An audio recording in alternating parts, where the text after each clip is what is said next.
አህሰን የሆነው ሁለት ጥሩ ነገሮች ካሉ የተሻለውን ጥሩ ልንሰራ ነው እኛ የተፈጠርነው الذي خلق الموت والحياه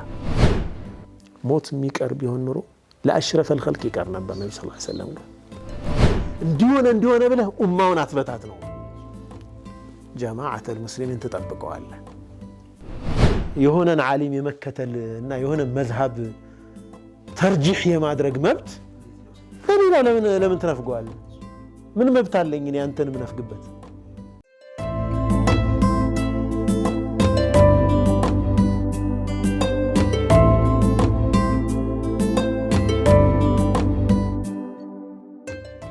ተመልሰናል የተወዳችሁ ተመልካቾቻችን ለይሉ ጁማኑ ፕሮግራሙ ኸሚስ ምሽት ሰዓቱ ኡስታዝ በድር ሁሴን ነው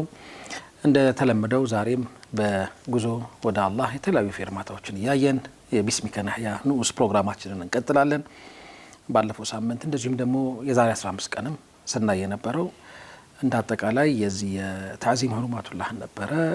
ከሱ ጋር በተገናኘ ጀነት ውስጥ ስላለ ታላቅ ስጦታ ታላቅ ሽልማት ስናይ ነበር ያኒ እሱ ብቻውን ጀነትን ለመጓጓት ጀነት ውስጥ ለመግባት የሚያግዙ ተግባራትን እንድንፈጽም የአላህ Subhanahu Wa Ta'ala ተዛዛት በመፈጸምና ክልከላዎቹን በመራቅ የሚገኘውን ምንዳና ቅጣት እንድናስብ የሚያነቃቁ የሚያነሳሱ ሐሳቦች ነበሩ ያንን ፌርማታ አጠናቀናል ዛሬ አዲስ ምዕራፍ ወይም አዲስ ፌርማታ እንደምንከታተል ተስፋ አደርጋለሁ እንኳን ደህና መጣህ እንኳን ደህና ቆያችሁ ቢስሚላሂር ረህማኒር ረሂም አልহামዱሊላሂ ረብል ዓለሚን ወሰላቱ ወሰላሙ ዐላ ረሱሊላህ ሰለላሁ ዐለይሂ ወሰለም ዛሬ የምናየው አዲስ ፌርማታ መንዚለቱል ኢኽላስ الإخلاص ስራን ለአላህ ብቻ አጥርቶ መስራት ይሄ በጣም ከባዱ ፌርማታ ነው ማለት ይቻላል በጣም ከባድ ፈተና ነው ግን والذين جاهدوا فينا لنهدينهم سبلنا وإن الله لمع المحسنين ተስፋ በማስቆረጥ እንዳንጀምር እየሰጋው ነበር ትግል ማለት እውነታውን መረዳት አለብን እውነታውን መጋፈጥ አለብን ከነፍሳችን ጋር እና አላህ ከኛ የሚጠብቀውን የኢኽላስ ሐሳብ በደንብ መረዳት ያስፈልጋል ከዛ በኋላ ግን ልፋት እየለፋን በአላህ ደግሞ እገዛን መጠየቅ ይፈልጋል አላህ ከጌታዬ እየለፋሁ ነው አንተ ደግሞ አግዘኝ እኔ ደካማ ነኝ ብሎ ወደ አላህ መዋደቅ ይፈልጋል ከመጀመራችን በፊት ግን ኡስታዝ የአደባባይ ስራ ሪያ አይሆንም አደባባይ ላይ ዲንን የመኻደም ስራ በመስራት ምንም እንኳን ንያችን አላህን ለመታዘዝ በኢኽላስ ልንሰራው እንችላለን ግን ደግሞ መታየቱ አለ የሆነ የመድረክ ጉዳይ አለ እነዚህ ነገሮች ወደ ሪያ አይወስድም እሱን ለመመለስ ነው የምንሞክረው ኢኽላስ ምንድነው የሚለውን ነገር በደንብ ስንረዳ ኢኽላስ የቀልብ ጉዳይ ነው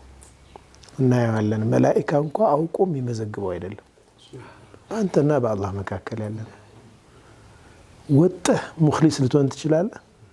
ተደብቀህ ሪያ ሊኖር ይችላል ደብቀዋል ግን እንደው አሁን ብለዋል እኮ ኢማም ገዛሊ አሁን እቺን ሰው ቢያየኝ ምን ይል ብሎ እኮ ይኮራል ብለዋል ሪያ አልኸፊይ ብሎ እኮ ጠቅስ ሱብሂ ላይ ተደብቆ ሪያ ብለውታል ይሄን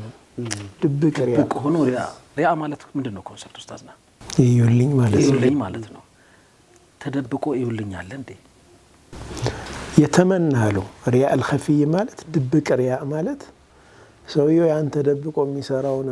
መልካም ስራ ታይቶለት ሰው ቢያደንቀው ወደደ ድንገት አሁን ቢያዩኝ ብቻውን እኮ ቤት ዘግቶ